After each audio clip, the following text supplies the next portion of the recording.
시편 136편 1절로부터 마지막 절까지 저와 여러분이 한 절씩 교독하면서 읽도록 하겠습니다. 제가 먼저 읽습니다. 여호와께 감사하라. 그는 선하시며 그 인자하심이 영원하미로다. 모든 신에 뛰어나신 하나님께 감사하라. 그 인자하심이 영원하미로다. 모든 주에 뛰어나신 주께 감사하라. 그 인자하심이 영원하미로다. 홀로 큰 기사를 행하시는 이에게 감사하라. 그 인자하심이 영원하미로다. 지혜로 하늘을 지으신 이에게 감사하라. 그 인자하심이 영원하미로다. 땅을 물 위에 펴신 이에게 감사하라. 그 인자하심이 영원하미로다. 큰 빛들을 지으신 이에게 감사하라. 그 인자하심이 영원하미로다. 해로 낮을 주관케 하신 이에게 감사하라. 그 인자하심이 영원하미로다. 달과 별들로 밤을 주관케 하신 이에게 감사하라. 그 인자하심이 영원하미로다. 애굽의 장자를 치신 이에게 감사하라. 그 인자하심이 영원하미로다. 이스라엘 저희 중에서 인도하여 내신 이에게 감사하라.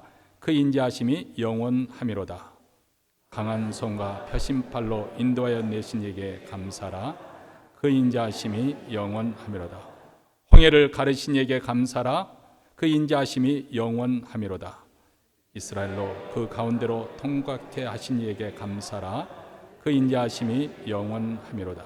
바로와 그 군대를 홍해에 엎드러뜨리신 이에게 감사하라. 그 인자하심이 영원하미로다. 그 백성을 인도하여 광야로 통과케 하신 이에게 감사하라. 그 인자하심이 영원하미로다. 큰 왕들을 치신 이에게 감사하라. 그 인자하심이 영원하미로다. 유명한 왕들을 죽이신 이에게 감사하라. 그 인자하심이 영원하미로다. 아모르의 왕 시온을 죽이신 이에게 감사하라. 그 인자하심이 영원하미로다. 바산 왕 옥을 죽이신 이에게 감사하라. 그 인자하심이 영원하미로다.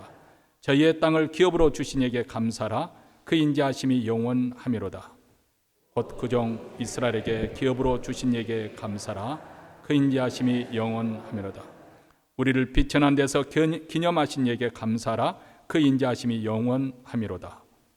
우리를 우리 대적에서 건지신 이에게 감사하라. 그 인자하심이 영원하미로다. 모든 육체에게 식물을 주신 이에게 감사하라. 그 인자하심이 영원하미로다. 하늘의 하나님께 감사하라. 그 인자하심이 영원하미로다. 아멘. 오늘 시는 저와 여러분이 한 절씩 교독을 했습니다만 원래 이 시의 구성을 보면 무엇으로 인해서 감사라. 그것은 이제 선창이죠. 그렇게 하면은 후창으로 나머지 해중이 그 인자하심이 영원하미로다. 이렇게 주고받는 그런 식으로 시가 1절부터 26절까지 꽤 긴 시가 하나님께 감사하며 찬송하는 그런 시입니다. 이런 구조를 가진 우리 민족 전례적으로 내려온 그런 민속, 그것을 춤과 또 노래와 또 놀이가 한마당 이렇게 어우러지는 것이 있죠. 바로 추석 대보름 때 강강수월래 이렇게 선창하는 사람이 있었지 않습니까? 뭐라고 선창을 하면 또 후창으로 나머지 사람들이 강강수월래 이렇게 합니다. 이것은 또 농악에서도 이렇게 벌어지는 것이죠. 농악대들이 이렇게 한바탕 하고 난 다음에 어떻게 뭐라고 말하면은 나머지 사람들이 뭐라 하죠? 캐치나 칭칭나네. 얼마나 흥겹습니까? 그렇게 주고받고 하다 보면 흥이 아주 이렇게 돋붙여져. 더군다나 막걸리가 들어가면은 아주 흥이 최고조로 달하는 그런 것입니다.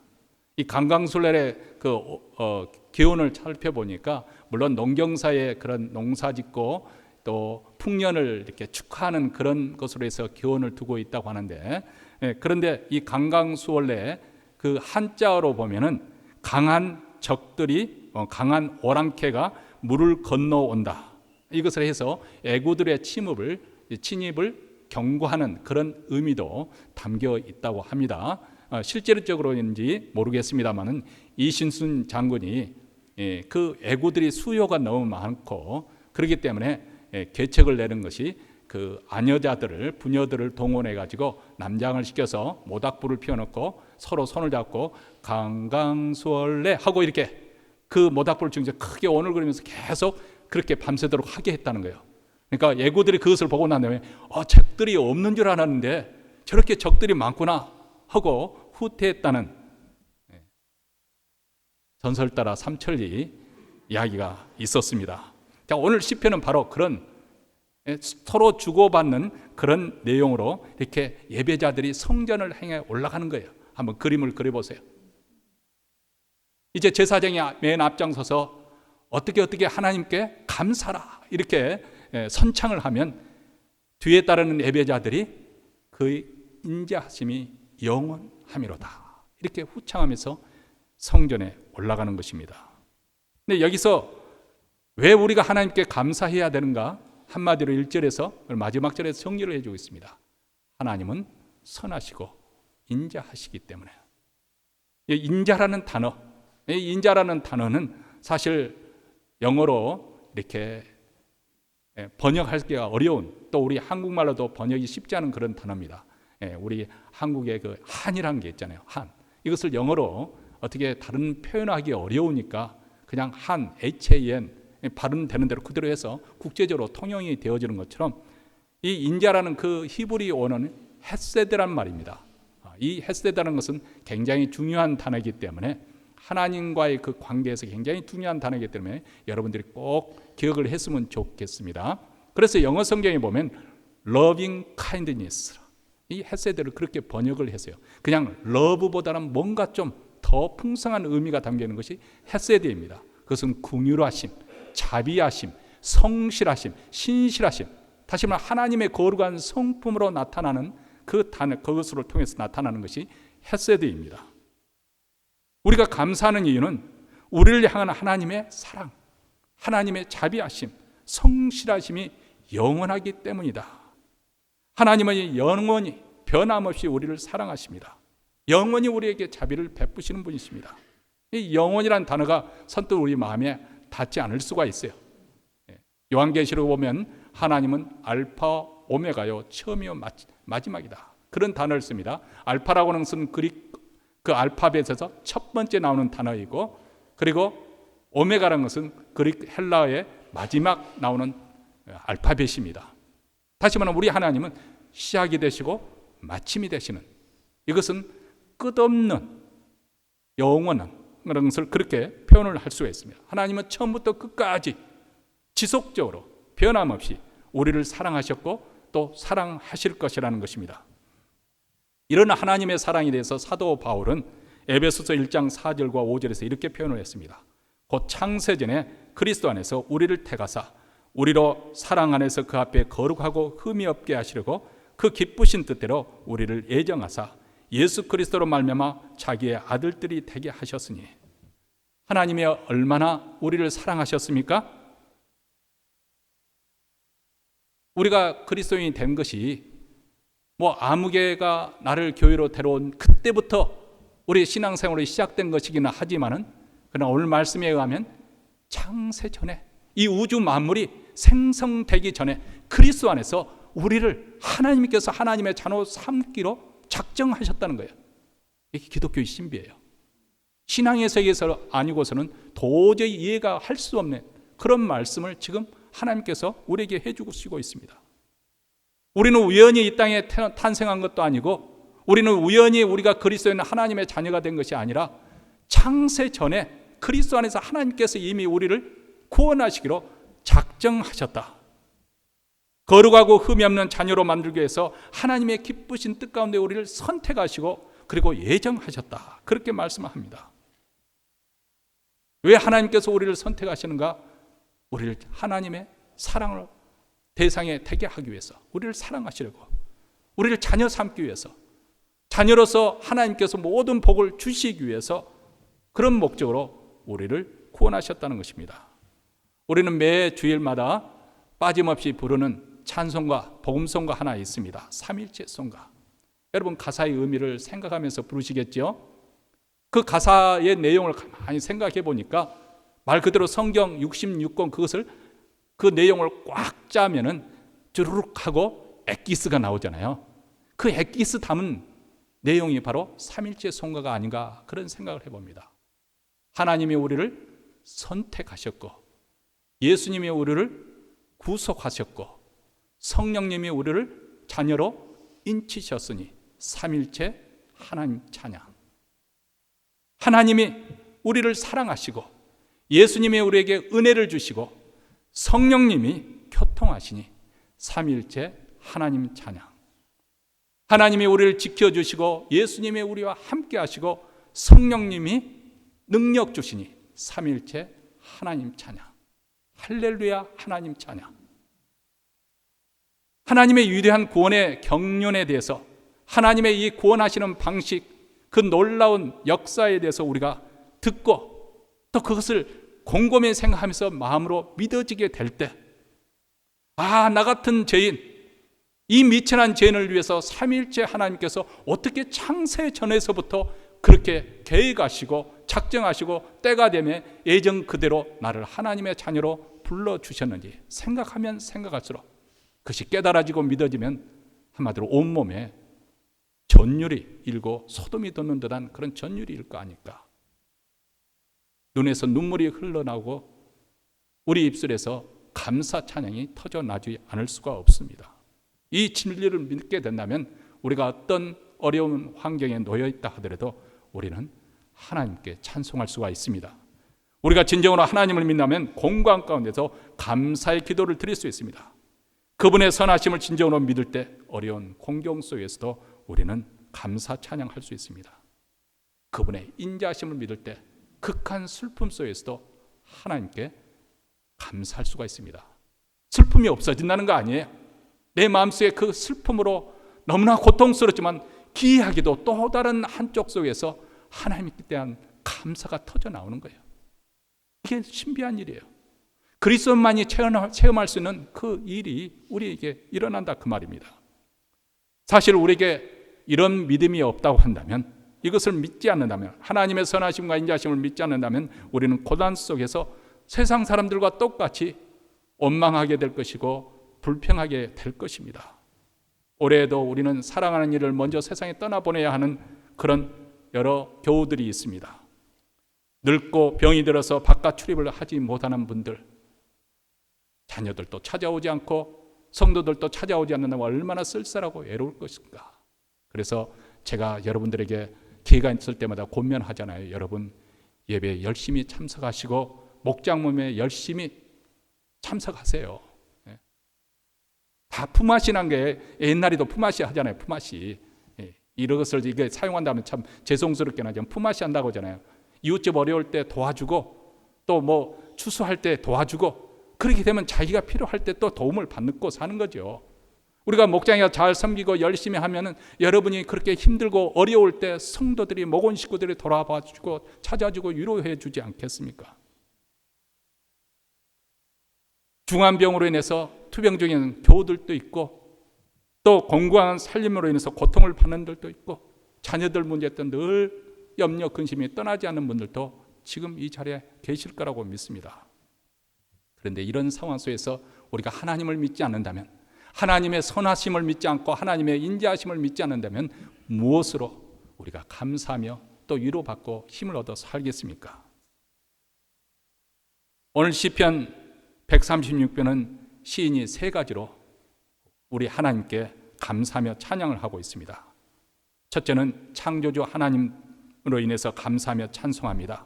둘째는 구원의 하나님을 감사하며 찬송하고, 마지막 세 번째는 오늘 나의 필요를 채워주시는 하나님을 감사하며 찬송합니다. 창조주 하나님, 그 하나님 되심으로 인해서 감사하며 찬양합니다. 2절 말씀에 모든 신에 뛰어난 하나님께 감사라, 또 3절에는 모든 주에 뛰어나신 주께 감사라, 그렇게 말합니다. 이 세상에는 신이라고 불리는 많은 신들이 있고 또 그 신의 형체화시킨 우상들도 이 세상에 많이 만들어져 있습니다. 민족마다 부족마다 종족마다 자기 나름대로의 고유의 신들을 다 섬기고 있습니다. 그런데 그 신들을 형상화시킨 그 우상의 한계가 무엇입니까? 시편 135편 15절부터 18절에 이렇게 말씀합니다. 열국의 우상은 은금이요 사람의 손으로 만든 것이라. 실제로 존재하는 것이 사람으로 만든 것이다. 그래서 입이 있어도 말하지 못하며 눈이 있어도 보지 못하며 귀가 있어도 듣지 못하며 그들의 입에는 호흡도 없나니 그것을 만든 자와 그것을 의지하는 자가 다 그것과 같으리로다. 그렇게 자기들의 그 욕망을 이룰 수 있는, 자기에게 복을 줄 수 있는, 자기들로부터 재앙으로부터 명쾌해 줄 수 있는 그런 신들을 우상으로 만들었지만은 눈이 있어도 그들은 볼 수가 없고 귀가 있어도 들을 수도 없고 입이 있어도 말할 수가 없는 아주 무력한 그런 우상에 불과하다는 것입니다. 그렇기 때문에 그것을 만든 자나 그것을 의지하는 자는 마치 부러진 지팡이에 의지하는 것과 같다는 것입니다. 여러분, 등산할 때 지팡이 아주 도움이 될 때가 많습니다. 특히 이제 올라가는 것은 괜찮지만 내려올 때 지팡이가 있으면 그래도 무릎에 충격도 완화시켜 줄 뿐만 아니라 잘못 발을 디뎠을 때도 지팡이 있으면 의지가 되잖아요. 그런데 썩은 지팡이를 의지한다고 생각해 보십시오. 어떤 일이 벌어지겠습니까? 우상을 섬기는 자는 바로 그와 같다는 것입니다. 이와 대조적으로 여호와 하나님은 어떤 분이신가? 출애굽기 3장 14절에 보면 하나님께서는 모세에게 나타나셨습니다.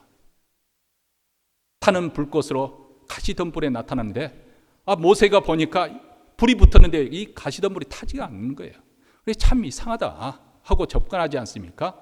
이 가시덤불이 불에 붙었지만 타지 않는다는 건 무엇을 말씀해 주는 것인가? 우리가 출애굽기를 공부할 때 그것에 대해서 정리를 해볼 수 있는 기회가 있겠습니다만은 이것은 이스라엘 백성들이 용광로에 달려있는 그 고난의 단련을 상징해 주고 있는 거예요. 지금 불이라는 것은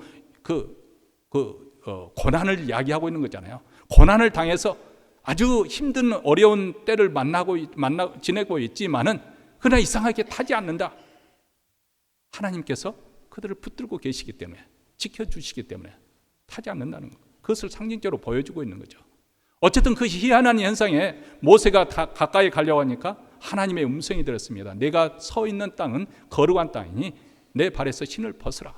그때 하나님께서 자기를 소개하는 대목이 바로 나는 스스로 있는 자다. 하나님의 이름이 무엇이겠습니까? 무엇이라고 내가 이스라엘 백성에게 고할까요? 했더니 하나님께서 자기 이름을 I am that I am, 나는 스스로 있는 자다. 우리 한국 예전에 믿었던 선배들이 참 번역하신 분들이 기발하게 번역을 하신 것 같아요. I am that I am을 어떻게 그렇게 나는 스스로 있는 자라고 번역을 하셨는지 참 실력이 대단하고 이것도 성령의 감동이 있었기 때문에 가능한 것이 아닌가 싶습니다만은 한마디로 표현하면 우리 하나님은 자존자이시다. 스스로 존재하시는 분이시다. 창세 전부터 우리 하나님은 스스로 존재하시는, 모든 것을 또 존재케 하시는 그런 자존자 되심을 말씀합니다. 즉 창조주 하나님이시다는 것이죠. 그래서 홀로 크고 귀한 일을 그분은 행하실 수가 있습니다. 우리 하나님은 누구의 도움을 필요도 하지 않고 또 누구의 도움을 받지도 않습니다. 홀로 이 우주 만물 삼위일체 하나님이 설계하셨고 그 일을 또 창조하셨고 또 지금도 이 우주 만물을 하나님께서 붙잡고 운행하십니다. 그래서 5절 말씀에 이렇게 말합니다. 하나님께서 지혜로 하늘을 지으셨다. 여러분, 때가 되면 하늘에서 비가 내리고 눈이 내립니다. 만약에 하나님께서 실수해서 계속 비가 내린다면 어떻게 되겠습니까? 홍수가 되었다 다 떠내려갈 것입니다. 1년 내내 눈을 퍼부어버리면 어떻게 될까요? 온 세상은 얼어 죽게 될 것입니다. 그런데 하나님께서는 일인비와 늦은 벌을 적당하게 내려주십니다. 또 하늘에는 해와 달과 별들이 있어서 낮에는 햇빛을 비춰주죠. 밝은 가운데 행하게 하시고 밤에는 너무 캄캄하지 않도록 달빛을 또 주십니다. 또 밤에 별들이 있어서 운치도록 반짝반짝 빛나게 하십니다. 이렇게 신비롭게 하나님을 만드셨고 이 하늘을 바라볼 때마다 우리는 하나님, 이 창조주 하나님의 지혜 감탄하지 않을 수 없습니다. 6절에도 땅을 물 위에 펴신 하나님께 감사하라고 그렇게 말씀하지 않습니까?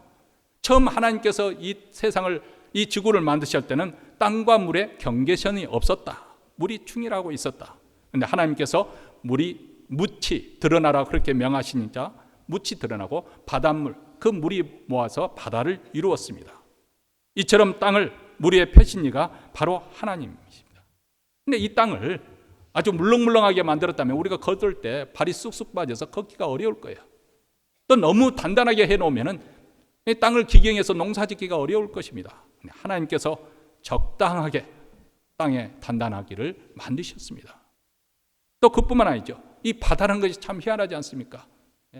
모든 그 인간이 쓰러지는 그 오염을 다 쓸어 담는, 마치 쓰레기 저장 그 다 처리하는 창고와 같습니다. 그뿐만 아니라 거기에 거대한 그 바다 속에는 온갖 또 물고기들과 또 그 조개를 비롯해서 이런 그 조폐물들이 바다에 살지 않습니까? 그래서 우리가 뭐 냉장고, 큰 거 냉장고 사다 놓은 것도 아닌데 아주 바다에서 언제든지 싱싱한 물고기 또 조폐를 꺼내다가 요리를 해 먹습니다. 얼마나 신비롭습니까? 땅과 바다를 창조하신 하나님께 감사할 수 있게 되기를 바랍니다. 우리가 이 세상 만물을 바라보면서 우리 하나님의 창조의 세계를 바라볼 때 우리는 하나님의 존재가 문득 깨달아집니다. 그래서 로마서 1장 20절에 창세로부터 그의 보이지 않는 것들 곧 그의 영원한 능력과 신성이 눈에 보이지 않았지만은 그 만드신 만물을 통해서 분명히 그것이 나타난다는 거예요. 이 만물을 볼 때 하나님이 살아계신 것을 핑계치 못할 것이다. 그런데 우리 인간이 고의적으로 하나님을 인정하지 않냐고 뭐 이것이 우연히 만들어졌다, 진화해서 만들었다, 이런 이론을 자꾸 만들어냅니다. 하나님을 믿고 싶지 않으니까. 근데 우리가 단순한 마음으로, 솔직한 정직한 마음으로 이 세상 만물을 만들어 보면 이 세상 작품이 그냥 우연히 되어진 것이 아니라 그 말입니다. 하나님의 그 영원하신 능력과 신성으로 만드셨다. 그분의 임재와 그분의 사랑을 우리는 자연 만물을 통해서 깨닫게 되는 것이죠. 이렇게 아름다운 세상을 만드신 이유가 무엇일까? 바로 우리 인생들을 위한 것이 아니겠습니까? 우리의 행복을 위해서 미리 살기 좋은 환경을 만든 것이죠. 이것이 하나님의 선하심입니다. 우리가 사는 동안 변함없이 베푸시고 또 베푸시고 필요한 것들을 아낌없이 공급해 주십니다. 왜냐하면 그 인자심이 영원하기 때문에. 우리는 은혜와 자비가 풍성하신 그 하나님, 선하시고 인자하신 그 영원하신 하나님께 감사하는 자가 되어야 하겠습니다.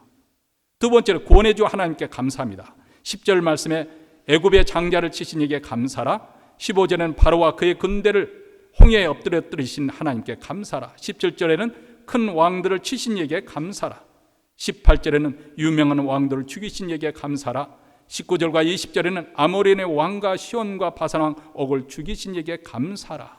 여기 보면 이스라엘이 출애굽의 역사 통해서 또 가나안 땅에 들어가기 직전까지 어떻게 이스라엘 백성들이 전격적으로 구출함을 받고 또 전쟁에서 승리하게 하셨는가. 여기에 등장하는 사람들의 공통점이 무엇일까요? 그들은 다 같이 하나님의 백성 이스라엘을 대항하고 죽이려고 했던, 억압했던 원수들입니다. 그들은 당연히 이스라엘 백성들보다도 힘이 세고 강했습니다.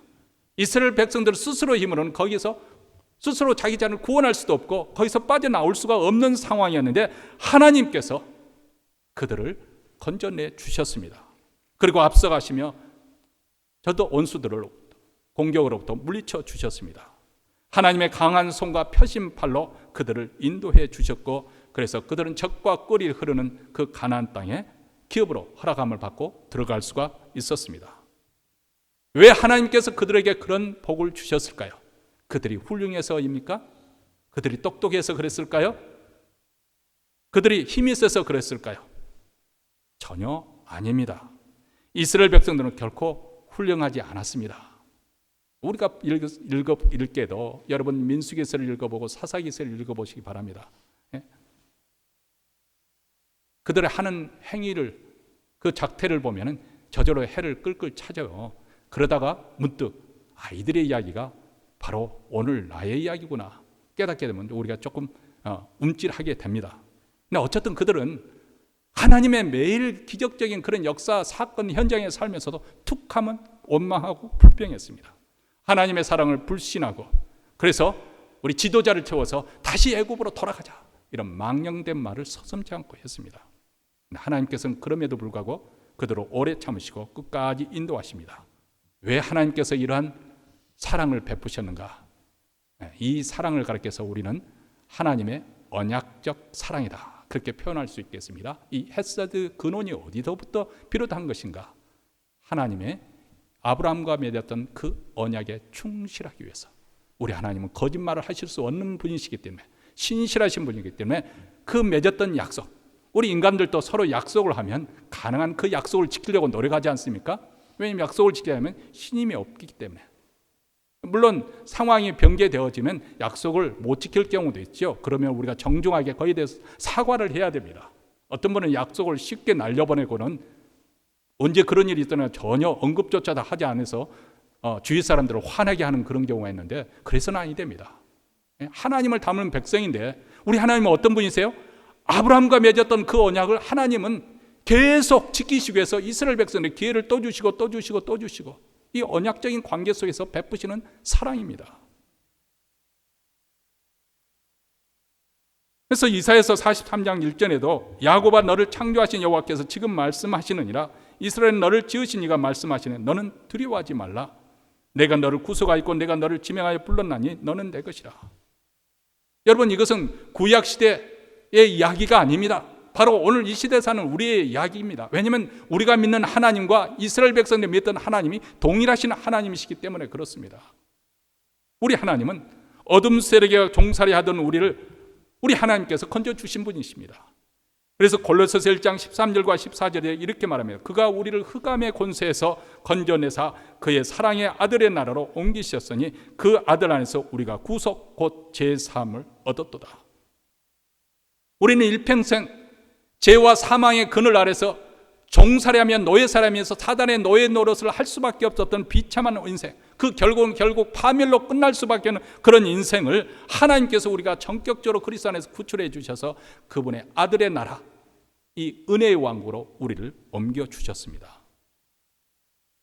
사람들이 몰라서 그렇지 이 은혜가 얼마나 크고 놀라운 것인지 별로 우리는 고맙게 생각하지 않습니다. 왜냐하면 눈앞에 보이는 이 현실, 세상이 너무 크게 보이기 때문에. 그래서 돈이 많으면 최고인 줄로 알고 그것을 부러워하고 그것 때문에 울고 불고 합니다. 자기가 받은 은혜가 얼마나 크고 내가 현재 한 이 신분이 얼마나 놀라운가 생각이 하지 않으니까요.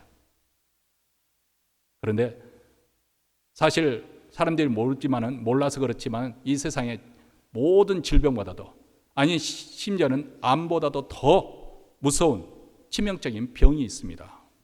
이 병에 걸리면 밥 잘 먹고 운동 열심히 하고 비타민 건강식품으로 채워도 소용이 없는 것이죠. 최고의 약을 복용하고 최신의 의술을 바르는 의사의 도움을 받는다 해도 아무 소용이 없는 병이 있습니다. 천하장사나 영웅호걸도 거침없이 무너뜨리는 무서운 힘을 가지고 있는 이 병, 뭘까요? 죄라는 병입니다. 이 병은 아주 치명적입니다. 이 병에 걸리면 100% 죽습니다. 100% 치사율입니다. 왜냐하면 로마서 6장 23절에 죄의 싹은 사망이라고 말했기 때문에 그렇습니다.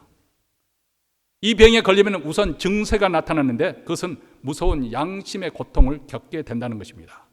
시편 30편 3절과 4절에 보면 범죄한 다윗이 얼마나 비참한 가운데서 하나님께 하소연하고 있는지 생생하게 보여주고 있지 않습니까? 내가 토설지 아니할 때 종일 신음함으로 내 뼈가 쇠하였도다. 주의 손이 주야로 나를 누르시오니 내 진액이 화여 여름 가뭄에 마름같이 되었나이다.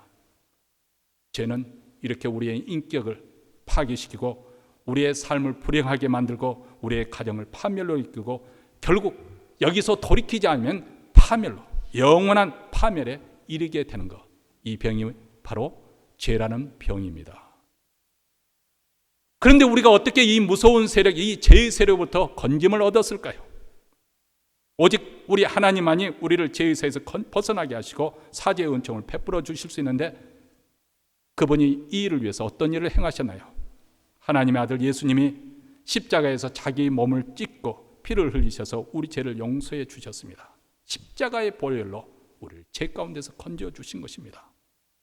나 한 사람을 사단의 올무에서 건지기 위해서 우리 하나님은 그토록 자신의 아들을 희생하는 그 놀라운 고귀한 희생을 하셨습니다. 여러분, 엄마들이 낳은 그 아기를 얼마나 애지중지 온갖 사랑으로 돌보지 않습니까? 왜 그렇게 자식을 사랑하는 것일까요? 자신의 살을 찢고 피를 쏟아서 낳은 자식이기 때문에 그렇습니다. 남편들은 잘 모르죠.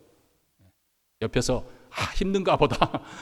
하지만 본인이 낳지 않기 때문에, 본인이 뭐 10개월 동안 임신한 몸이 얼마나 불편한지 경험한 적이 없고, 또 낳아보는 분만의 해산의 그 고통을 겪어보지 않았기 때문에 그렇게까지는 잘 모르죠.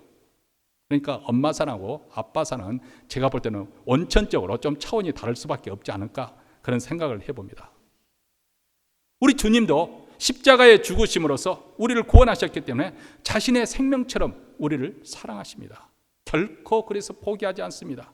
그분의 열심으로 결국은 우리로 하여금 영광스러운 자리까지 세우게 될 것입니다.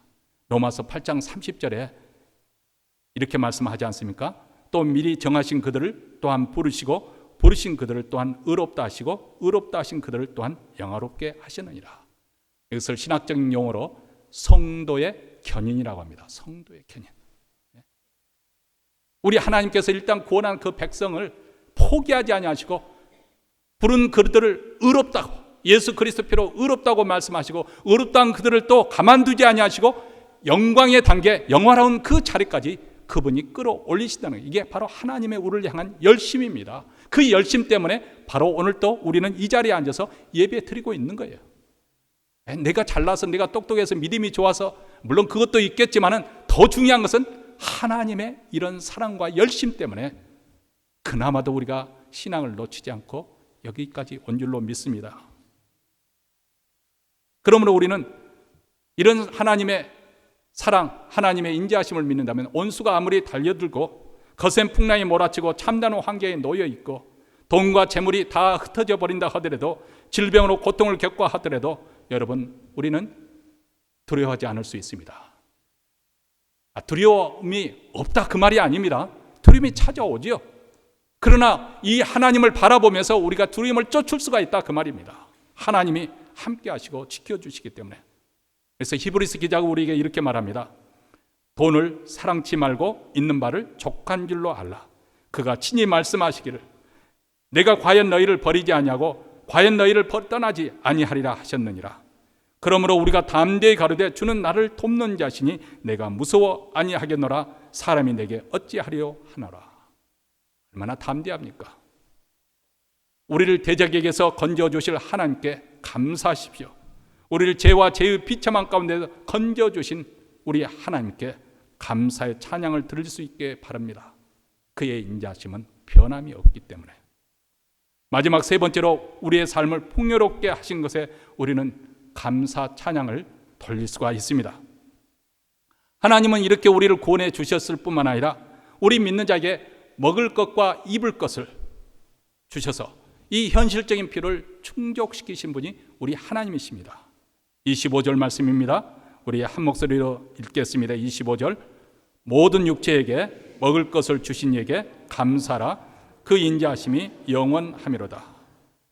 하나님께서는 이 세상을 창조하신 후에도 놀라운 죄로 만물을 부족함이 없도록 섬세하게 살펴주시는데 땅에 열매를 맺어서 인간이 그 열매를 먹고 살 수 있도록 돌보십니다.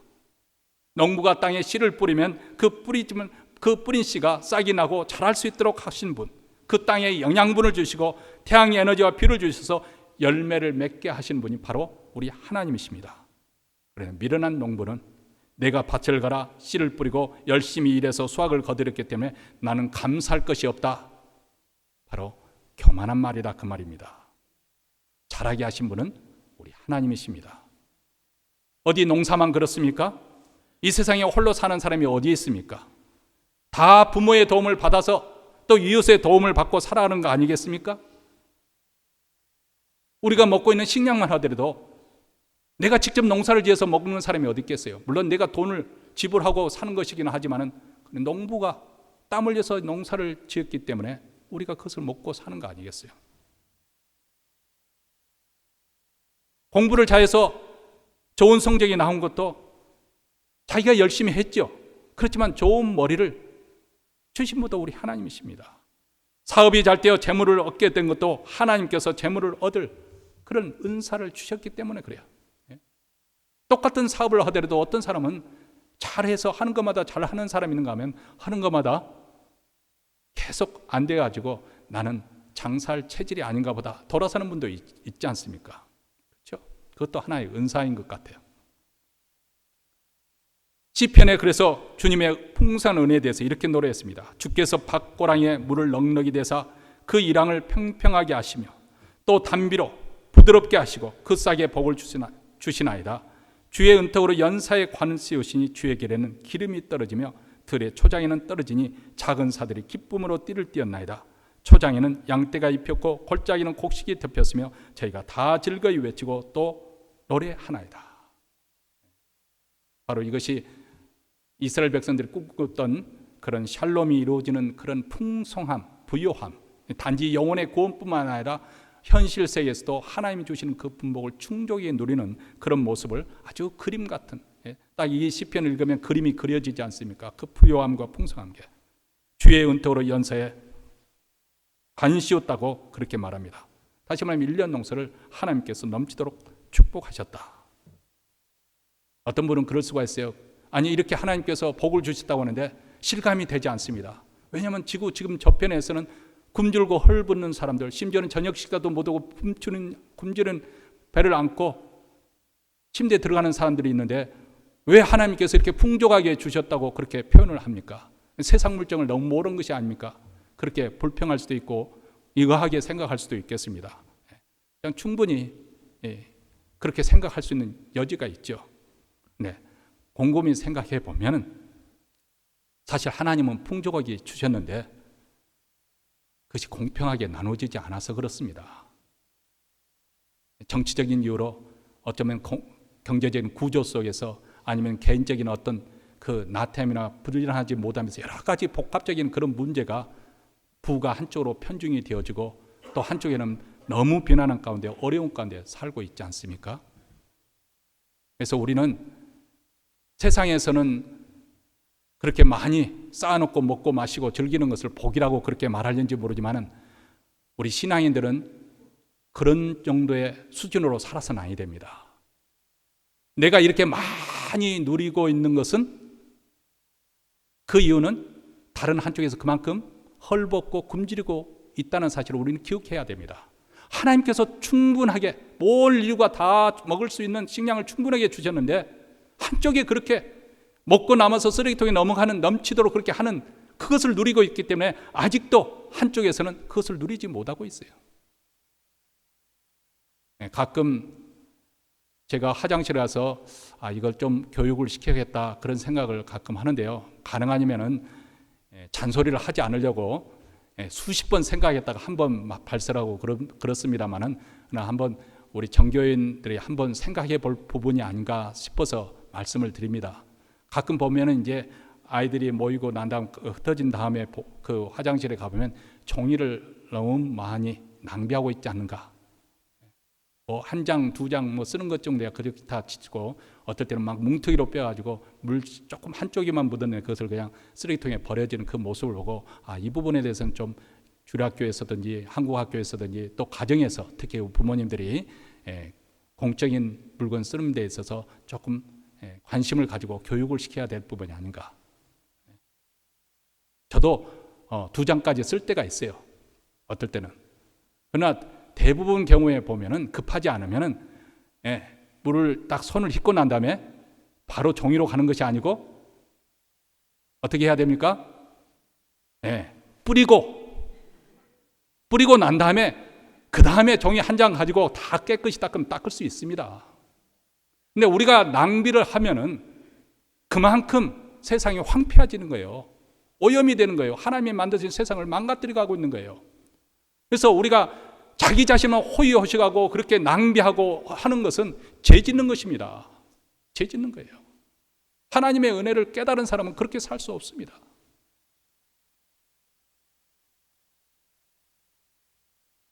미국에 살다 보니까 풍족하게 사는 것, 내가 열심히 노력했기 때문에 이렇게 누린 거 아닌가 이렇게 쉽게 생각하기가 쉽습니다. 다시 말씀드립니다. 세상 사람들은 그렇게 생각하려는지 모르지만은 우리 믿는 사람들은 감사며 겸손히 행할 줄 알아야 됩니다. 매 순간 호흡하면서도 공기의 고마움을 모르듯이 우리가 하나님의 은혜 속에 살면서도 우리는 잘 감사하지 못하면서 살 위험성이 있다는 사실을 우리는 꼭 기억하셔야 됩니다. 초대교회 교부였던 크리스토스톰은 이렇게 말했습니다. 사람에게는 근본적인 죄가 하나가 있는데 그것은 감사하지 않는 죄다. 이렇게 말했다고 지적했습니다. 또 영국 격언에도 이런 말을 했습니다. 지옥이라는 어떤 곳이냐? 감사할 줄 모르는 사람들이 가득 찬 곳이다.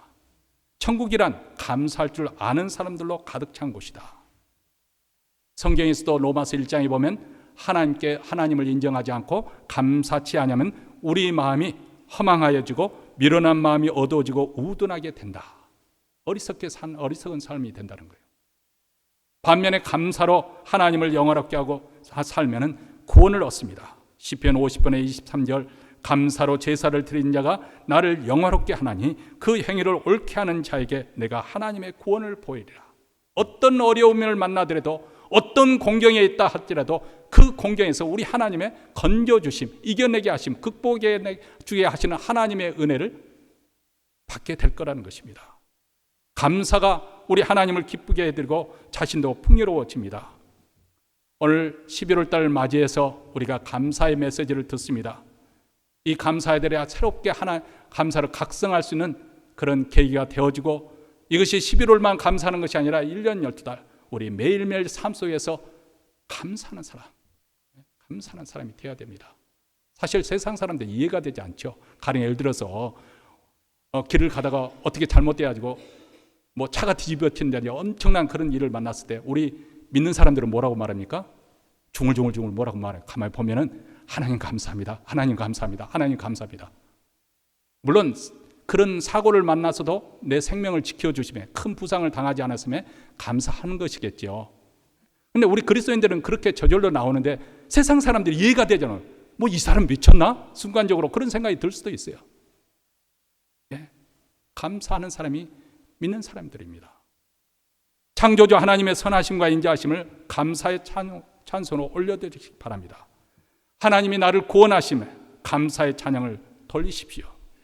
우리의 필요를 하나님의 영광 가운데 풍성히 채워주시는 은혜 감사의 찬양을 외치시기를 바랍니다. 그리고 그 감사의 마음을 가지고 헌금을 많이 하라는 것이 아니고 그 마음을 가지고 어떻게 해야 되겠어요? 가장 가까운 사람, 내 가족부터 따뜻한 말로 친절하게 대하시기 바랍니다. 하나님이 내게 베푸신 그 은혜로 인해서 그 부유함으로 인해서 내 친구들에게 사랑을 베푸시기 바랍니다. 그리고 성 공동체 생활 가운데 지난 1년 동안 일을 하다 보니까 본의 아니게 서로 부딪힐 수도 있고 상처를 줄 수도 있어요. 용서를 구하고 용서하는 자가 되시기를 바랍니다. 하나님의 은혜를 받았기 때문에 하나님의 사랑을 입었기 때문에 그리고 그런 감사하는 마음을 가진 사람은 또 이웃을 사랑으로 섬기게 되는 것입니다. 감사할 수 있다는 것은 바로 그 사람은 이미 복을 받은 사람이에요. 복을 받았기 때문에 감사할 수 있는 거예요. 세상적으로 잘 풀려서 그런 것이 아니라 많이 싸워서가 아니라 우리 하나님의 마음이 열리고 부유하신 그 하나님의 나의 하나님의 그 믿음이 있기 때문에 감사할 수 있는 거예요. 이미 그분은 복을 받은 자이고 그리고 감사는 또한 더 많은 감사를 불러옵니다. 감사할 일이 계속 생기는 거예요. 근데 원망불평하고 사는 사람들은 지금도 원망불평하고 있으면 제가 거기서 돌이키지 않으면 앞으로도 원망불평하면서 그렇게 계속 살아가게 될 것입니다. 자꾸 짜증나는 일이 있고 자꾸 불평할 일이 생기고 자꾸 원망할 수 있는 건수가 자꾸 눈에 띄고 그렇게 불평하며 살게 될 것입니다. 그러므로 여러분 믿음으로 우리는 감사해야 됩니다. 하나님의 선하심을 믿고 하나님의 인자하심을 믿기 때문에 지금 형편에서 아무리 어렵고 힘들더라도 하나님께 감사하며 찬송을 돌려드리십시오. 당연한 것으로 사소한 것을 당연하게 여기지 말고 그 사소한 것마저도 하나님 감사함으로 받아들이는 우리 모두가 되시기를 주의 이름으로 축원합니다.